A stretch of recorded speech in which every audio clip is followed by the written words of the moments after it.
Hey guys, welcome back to my channel. This is Joyce again, and I'm here to do part 2 of my series of 3 ways to make pajama pants. And today I'll be showing you guys how to make pajama pants from a one-piece pattern. So the pattern that I'm using is Simplicity number 2290, and here's how the package looks.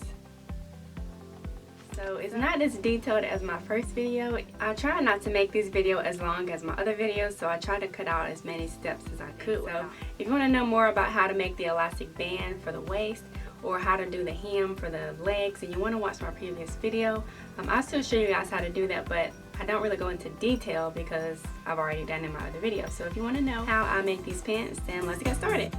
Here is how the one-piece pattern looks. The left side is considered the back of the pant because it has the bigger gap, and the right side is considered the front. The pattern piece has cut 2, so you want to fold your fabric in half. Place your pattern piece on top to make sure it fits. If it doesn't fit, you need to adjust your fabric as needed.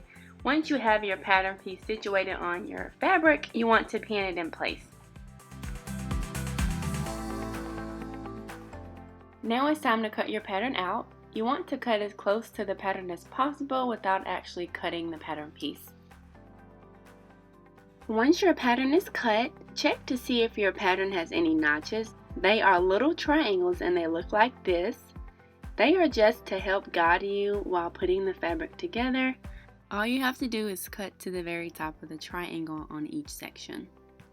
My pattern has 4 sets of notches. Once your notches are cut, go ahead and take your pins out. You should have pieces that look like this. And now you want to fold them both as shown here, pinning each piece to keep in place. You can use the notches that you cut as a guide. As long as the notches touch, you are on the right track.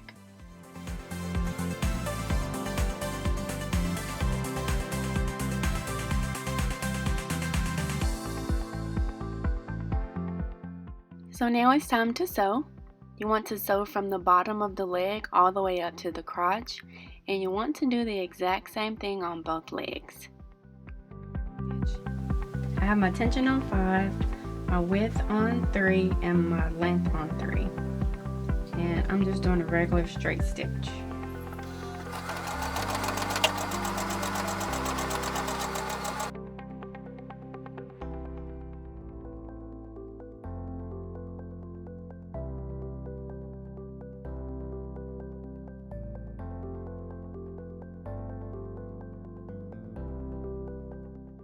Now we have to turn one leg inside out. It doesn't matter which leg you pick, just pick one, and the leg that you turn inside out. Then you want to stuff that inside the other leg that you did not turn.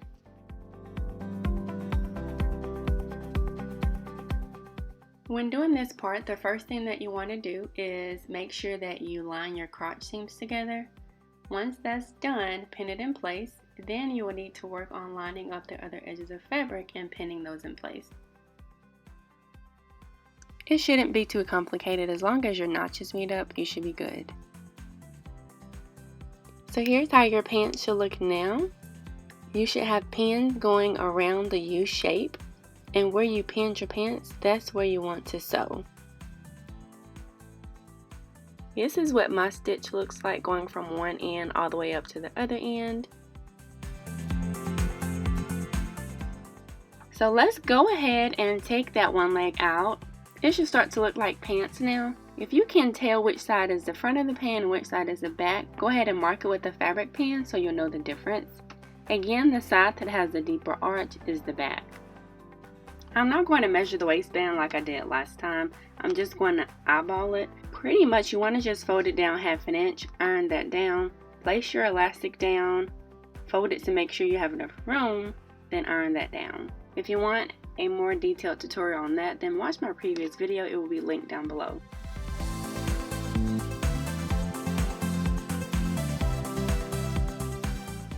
Whenever you get ready to insert your elastic band, you want to make sure that you put it in the direction so that it doesn't go into the flap.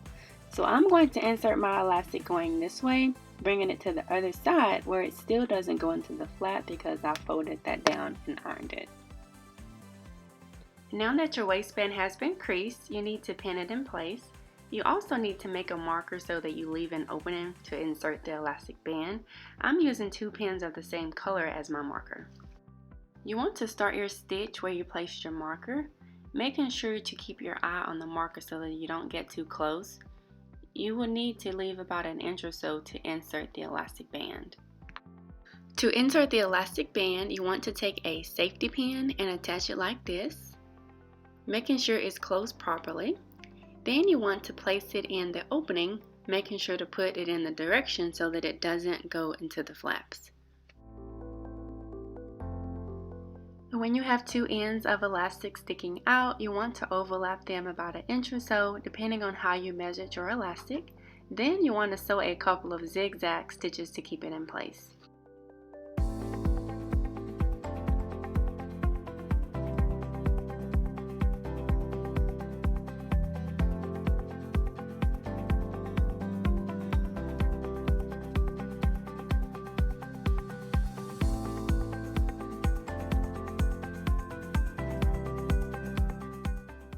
Next, you have to close the opening.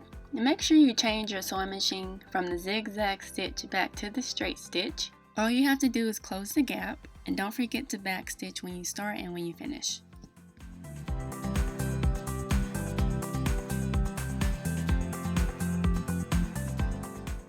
We're almost done now. The last thing that we have to do is hem the leg. Depending on how tall you are, how short you are, you want to adjust accordingly.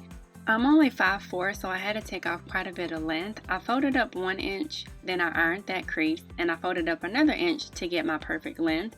If you are taller than me, you want to do less. If you're shorter than me, you want to do more. Once you have your hem done, make sure both legs are even. If you like the way it looks, pin it in place and sew just like we did the waistband.